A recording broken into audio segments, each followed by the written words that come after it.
Poznáš ten pocit, keď máš toho veľa? Nie preto, že by ti zrazu naraz prišlo 20 dôležitých vecí, ktoré musíš urobiť, ale preto, že tie veci, ktoré prichádzajú, posúvaš a neustále odkladáš. A ja som bola taká. A verte mi, že ešte stále niekedy som. Tie veci, ktoré som nechcela robiť, som stále odkladala na neskôr a v konečnom dôsledku ma to neskôr neuveriteľne ťažilo.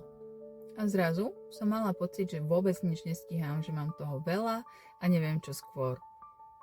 Pomohla mi jedna vec, ktorú som čítala v jednej knižke, a to začať každý jeden deň tým najťažším. Urobiť tú nepríjemnú, nudnú alebo ťažkú úlohu vždy ako prvú.